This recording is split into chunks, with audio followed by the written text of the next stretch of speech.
panel that both in terms of numbers and in terms of the issues that they're going to bring to the table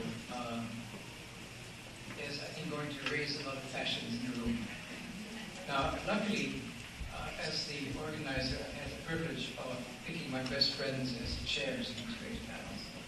And I'd like to introduce Dennis Dijkshow, who started the humanitarian program at SIPA and then defected to the University of Bochum in Germany, but who is still a strong supporter, who is co-sponsoring this event with us today.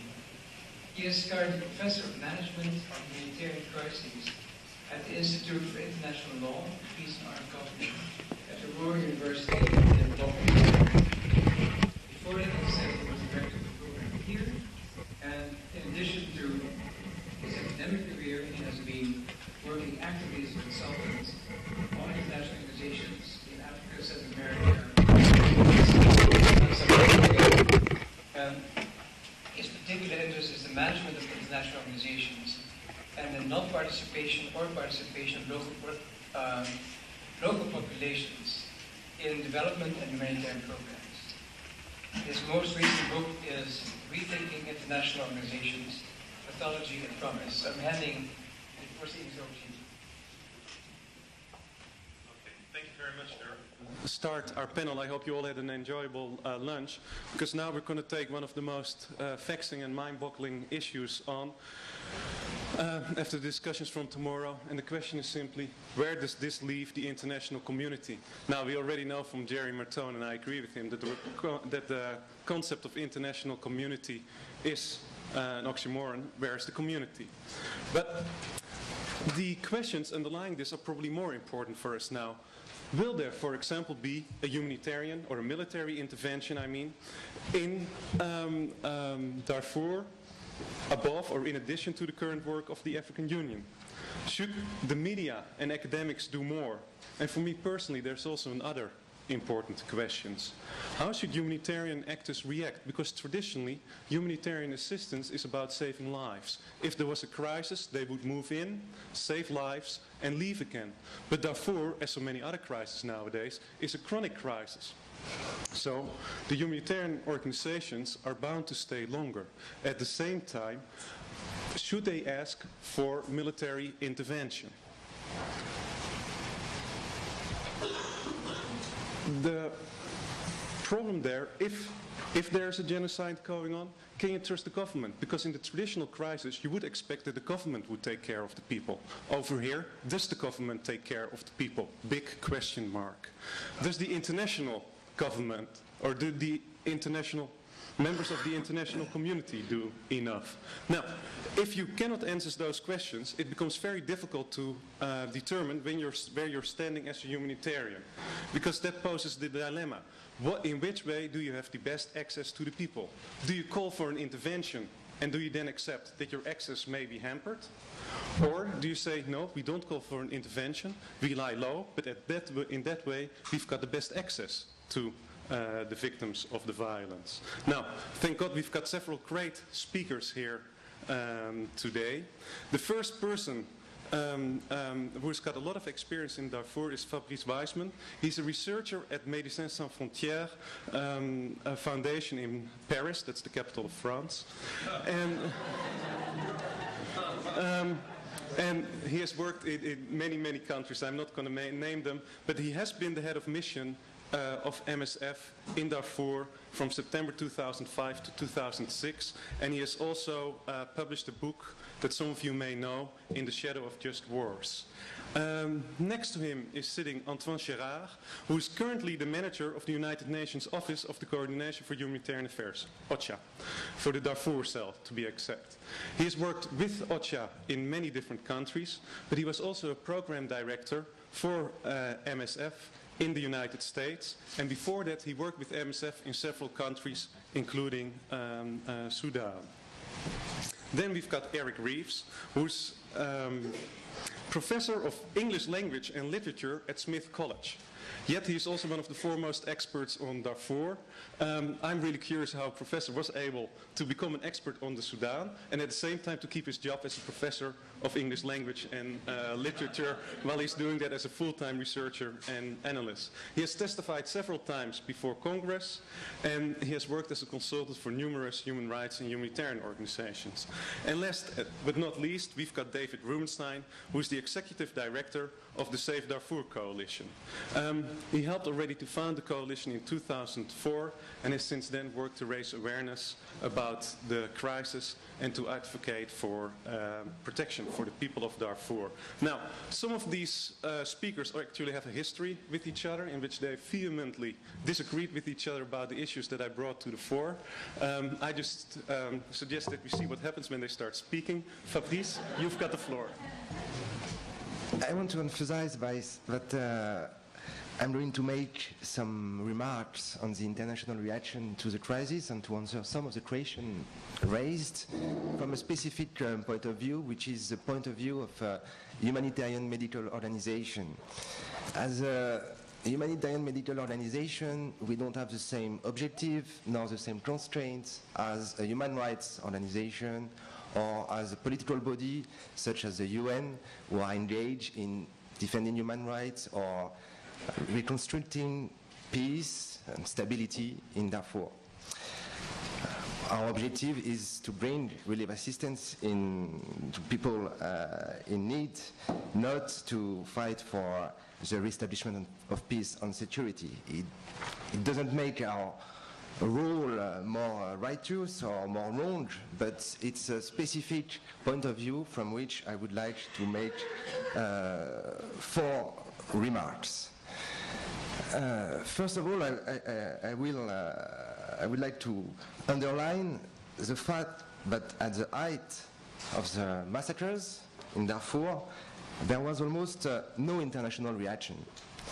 And in 2003, beginning of 2004, NGOs and humanitarian agencies, such as the UN relief agencies, were left alone to fight for better access to the affected population or to bring in adequate relief.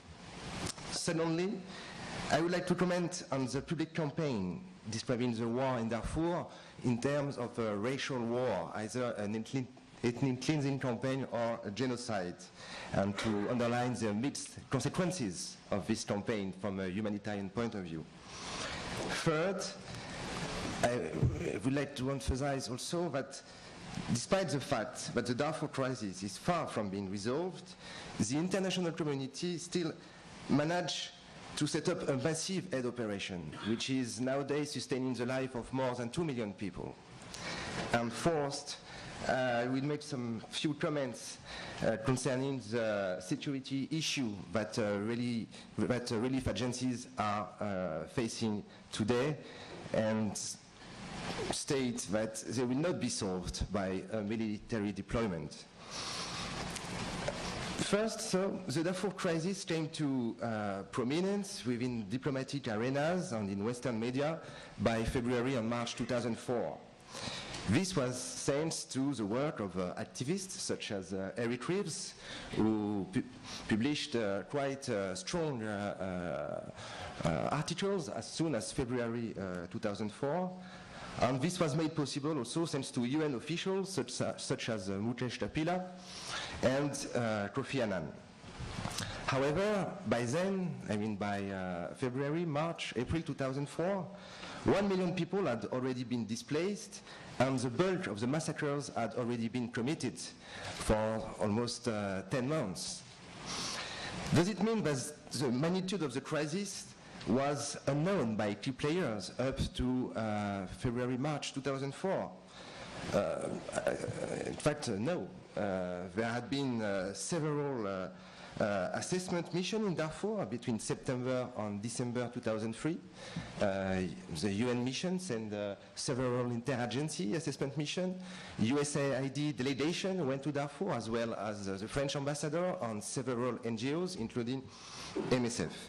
In addition, information on the situation in Darfur was available from Chadian refugees in Chad, who had started to pour in as soon as March 2003. But this knowledge did not translate into a timely diplomatic activity. The main reason for this is that the international community was deliberately ignoring the Darfur crisis in order to focus on preserving the North-South peace process. As we know, by December 2003, while Darfur was in flames, the US State Department was hoping to conclude a final deal between Khartoum and the SPLA, and it was even forecast to invite Omar el-Bashir and John Garang in Washington to celebrate the peace for the State of the Union address in January 2004. For key international players involved in Sudan, the Darfur crisis was indeed quite embarrassing. To address it would have complicated the negotiation about the comprehensive peace agreement. In other terms, in 2003, early 2004, Darfurians were somehow sacrificed for the state of peace in the south. However, this changed dramatically in March, April 2004 for several reasons. There was the declaration of Mukesh Tapila and Kofi Annan, who calls for discussion about the use of force in Darfur, notably in relation to the granting of humanitarian access by the Sudanese authority. These calls were strongly relayed by a powerful media campaign. As a matter of fact, the qualification of the crisis as either a genocidal or ethnic cleansing campaign at the time of commemoration of the 10th anniversary of the start of the genocide in Rwanda, and 1 year after the invasion of Iraq, made pressure on the Sudanese government more intense.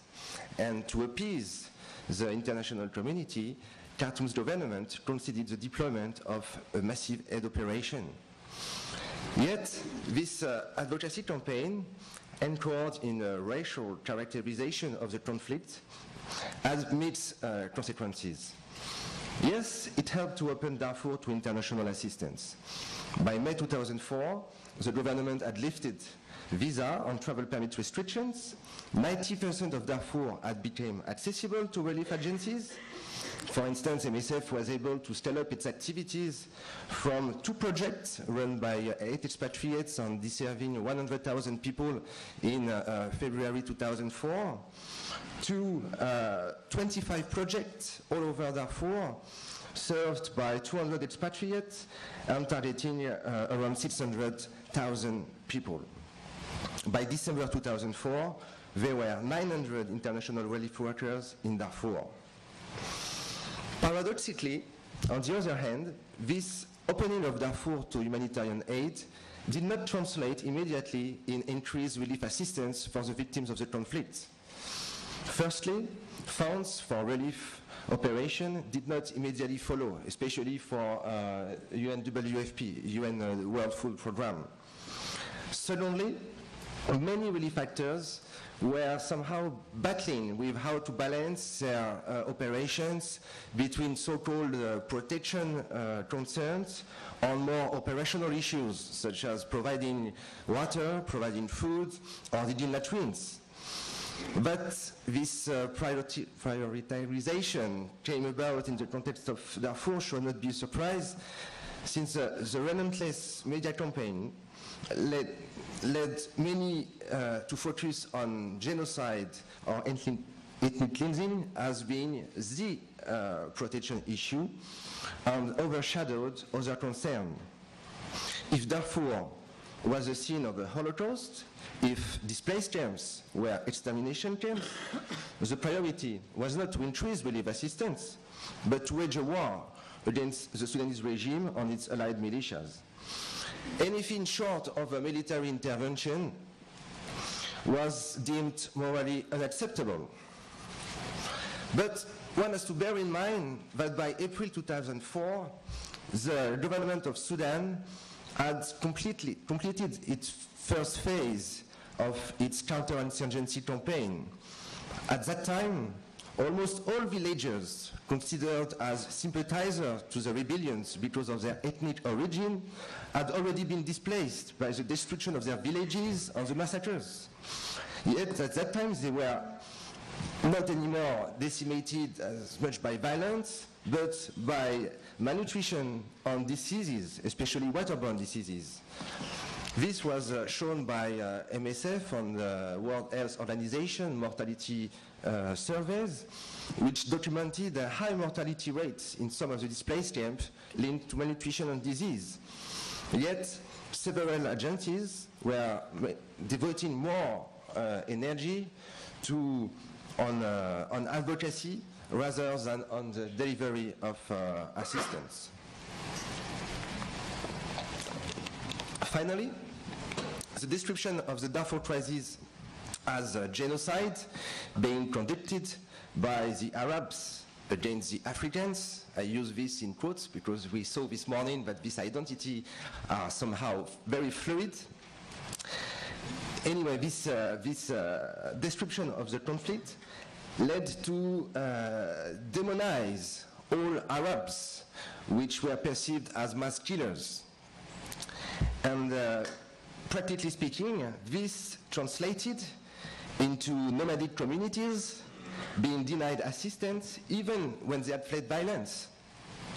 This obviously led to unnecessary deaths among the nomadic affected population, as well as to this led as well to antagonize armed elements among nomadic community whose agenda, as it was illustrated this morning, was by no means always identical to the agenda of Khartoum.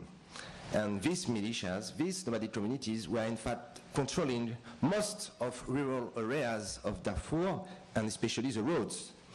As a direct consequence of this marginalization and demonization of the Arabs, there were no or very few attempts to negotiate access with the nomads' representative, the consequences of which are still being paid. That said, in spite of its ambiguities, and noting that Darfur crisis is far from being resolved, the international community, however, did manage to set up a massive operation, a massive aid operation, which is now sustaining the life of 2 million people. Since 2005, and despite the recent relocation of staff and the departure of the 4 team members of MDM, Doctors of the World, there are still 13,000 humanitarian workers in Darfur today. There are more than 80 NGOs working in Darfur, 14 UN agencies. WFP is doing an outstanding work, distributing more than 30,000 metric tons of food over more than 100 sites every month, which is an outstanding achievement for those who have known the famines in Sudan in the 80s or in the 90s. We have never seen in Sudan such powerful and efficient humanitarian response. And as a matter of fact, nowadays, in most of the displaced camps, mortality and malnutrition rates have fallen far below emergency and even pre-war threshold. In some of the camp, like in Western Darfur, like we work in Mornay, fewer people are dying than in Khartoum suburbs, which is quite understandable if you consider the fact that before the war there was only 9 doctors in Western Darfur. Nowadays, thanks to the international deployment, in only one hospital in which we are working, there are already 14 medical doctors. If we look at malnutrition rates, even if they are still high and preoccupying in Darfur, because on average they are around 15%, they are still lower than in South Sudan, where malnutrition rates are above 20%. This should not overshadow the fact that the security remains precarious at best and that people have fled horrific violence. Now, the security situation has started to deteriorate quite steadily since September 2005, and notably after the signing of the DPA and the vote of resolution 1706 on August 2006. This upsurge of violence is related to interlocking factors: increased banditry, fragmentation of armed groups, both within rebellions and militias, and resumption of hostilities between the government and some armed rebel groups. All this set against the backdrop of increasingly politicized local conflict, as illustrated this morning with the case of south of Kas, not Buram, Bulbul. As other aid groups, MSF is faced with increased attacks on roads and in towns.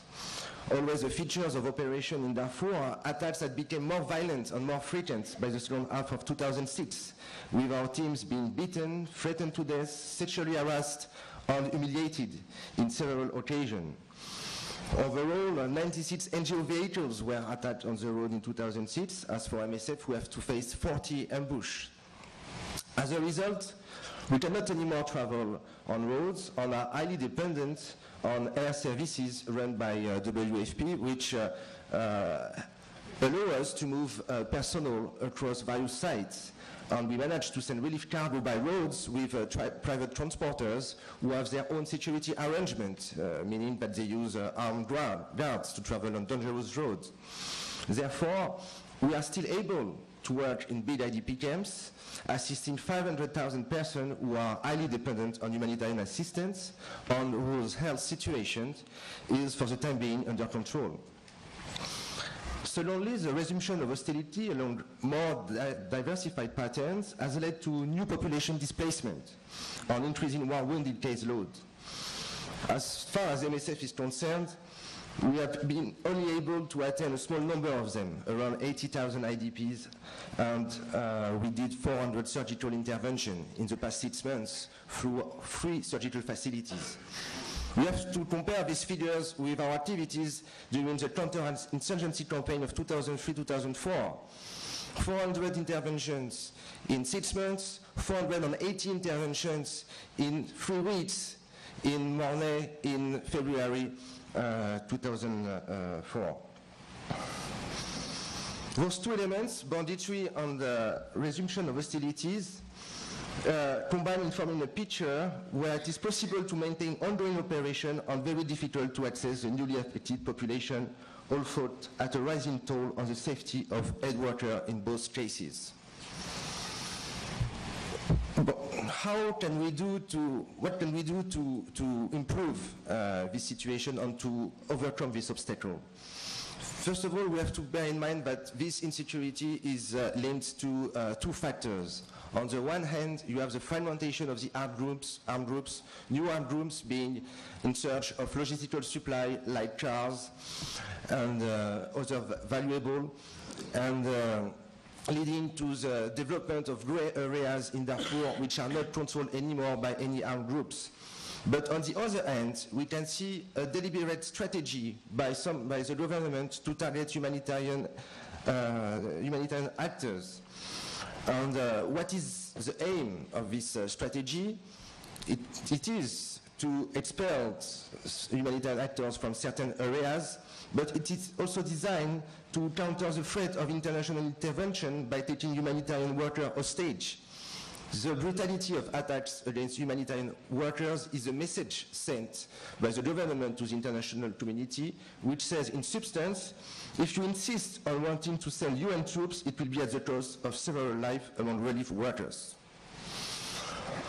I would like to conclude briefly with three not recommendations, but 3 comments on what can be done to improve this situation. First of all, we have to be aware that a non-consensual military intervention would lead to the collapse of humanitarian operations, as it was the case in Kosovo, Afghanistan, and Iraq. Military intervention in Darfur set up against the will of the belligerent will lead to the collapse of assistance, which is now sustaining the life of 2 million people. In the meantime, we should help. What would help us is meaningful pressure on the party to the conflict. By meaningful pressure, I mean something different than the megaphone diplomacy which has characterized the action of the international community so far. The empty threats only serve to create a hostile environment where all humanitarian actors are denounced as pawns to a wider interventionist or anti-Islamic agenda. Lastly, let me re-emphasize that there must be a clear separation of roles between the different actors in Darfur: relief agencies, human rights organizations, UNMISS, government, and activists. Humanitarian agencies must stay away from tools for peacekeeping or military action and concentrate on how best we can reach and assist people caught in the crisis. Thank you.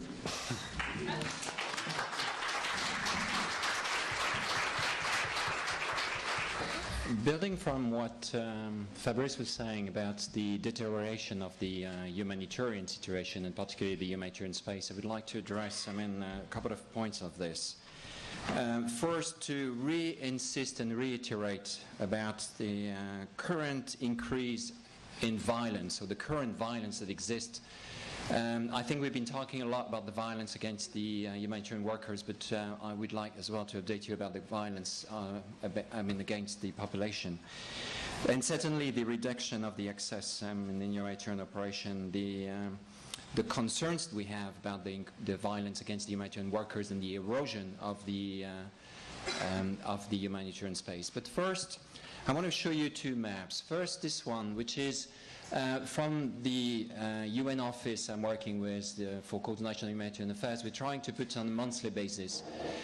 This map represents the nature of geographical humanitarian access.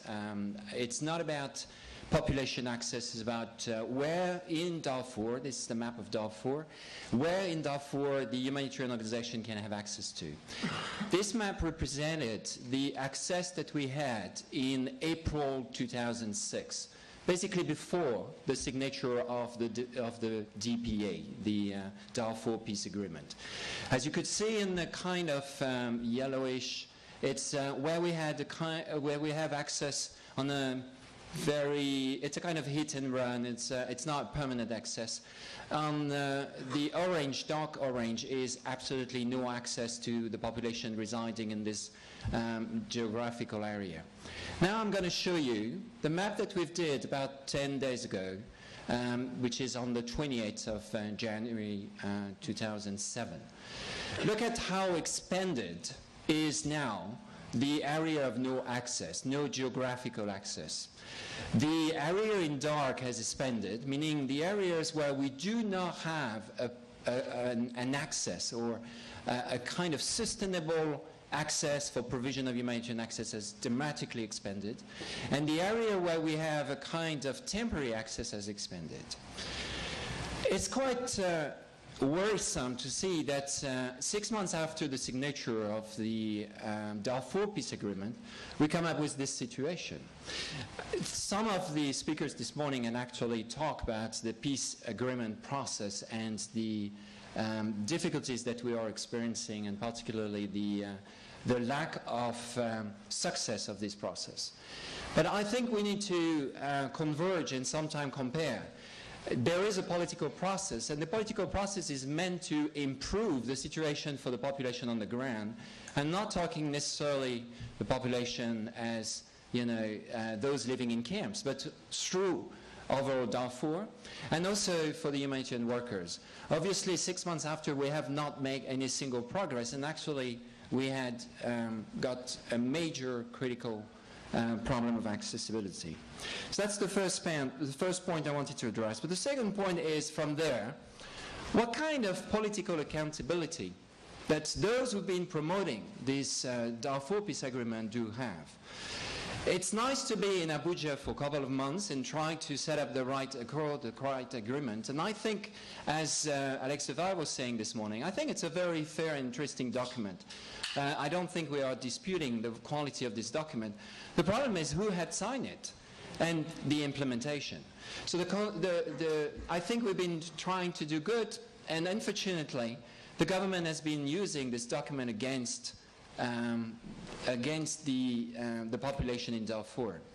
As you know, the document has been signed not only by the government, by another faction, which is a minority. the SLA is a minority, and particularly the SLA Miniminawi is a minority in Darfur. Therefore, signing a peace agreement with one party, which is the government on one side, and bringing after such efforts only a very small minority, I'm afraid that we should have been able to make that projection in a way that we would go into what Fabrice was just saying. The war will go on, the fragmentation will go on. Back again to this problem of accountability and political accountability, and I'm not saying political accountability of those who did sign or those who did not sign, but also the political accountability of those who had pushed for this to be signed. And I think we have a tendency to constantly saying, if it doesn't work in Darfur, it's the problem of the government, it's the problem of the rebellion, because the rebellion doesn't want to sign, or because the government is implementing the Darfur peace agreement on their own without looking at the overall document carefully. Sorry, the United States, the British government, any other major government were also in the room, and they had contributed for the situation where we are with other, and I think we need it's very important that this political accountability is across the board. Today, in order to save, not Darfur, but to save the peace agreement, there is some political initiatives that's been actually disrupted as well. And disruptive in Darfur means disruptive for the population and for the humanitarian workers who try to provide the humanitarian assistance. When we make we met the statement that actually the DPA couldn't work, or the way it is, because it's implemented only by one party, knowing that the SLA has joined the government now. There were some initiative to have declaration of commitment to be signed, meaning it's not anymore DPA, but it's could you sign a paper that you will be interested eventually to come up to a table of negotiation to have the signature of the DPA, or at least to come back to the table of negotiation. This document, this is primarily signed by some groups, has also created some problem for the humanitarian community, but also for the population. Because through this process, some groups saw an opportunity to be able to regain a certain political credibility and make them kind of representative of the population in order to be able one day to participate to a new agreement to be at the table, the political table of the peace process. And in order for these groups to exist, they've been actually making some shopping around, I may say. As Fabrice was saying, there is more than 80 international NGOs in Darfur. There are more than 10 or 12 international United Nations missions. There is also the African Union, and all of those groups are actually targeted or have been targeted to by the rebellion to actually get their assets or cars or their communication assets. And this is targeted by who? By the rebellion, to have their own assets. This is something that we've seen as a trend for the last 6 months. In addition to all this process, we still see a violence against the civilian, not only by the rebellion through this process of controlling some areas and disrupting the humanitarian assistance. But also we've seen this from the government side in order to avoid the unification of the rebellion, or in order to avoid a reorganization of the non-signatory front. The government has been doing systematic bombing in the south, in the north of North Darfur, and then in some areas in Jebel Mar, creating again a number of displaced population. And again, since this DPA has been signed, I can't believe there's only 3 minutes left. Since this DPA has been signed, there are again 230,000 people have been displaced. It should not have been the result of a Darfur peace agreement to have more displacement. Let me jump, I can't obviously cover all the points I wanted to cover, but one of the things is also the problem that not only the political accountability from those who are contributing to come up with a political situation or a political solution, but I think also we need to be clear that today, and it could be whether, it's against the will of the humanitarian workers, obviously, but the humanitarian response is becoming an element part of the conflict dynamic in Darfur. And it's put every single humanitarian actor in a very awkward position. As you could say, if I make that statement that as a humanitarian worker you're becoming part of the conflict due to the fact that your assets, your presence, the fact that you deliver assistance in an area that is controlled by the rebellion, all these elements make yourself as an organization perceived as part of this conflict. And I think that's going to be a major challenge. And most likely it's going to be even more challenge if any other UN, AU hybrid mission is coming on board. Because that's going to put another layer and another dynamic within the conflict in Darfur, making the situation even more difficult for the humanitarian workers. We have to be prepared, and we have to look at the consequences if it's happening. The other thing is the fact that we've been talking a lot about the humanitarian assistance being successful. Certainly the humanitarian assistance has been successful in the camps, but how far do we have access outside of the camp? And this map that you have there showed you that it's actually very, very limited. What is happening today in the overall Darfur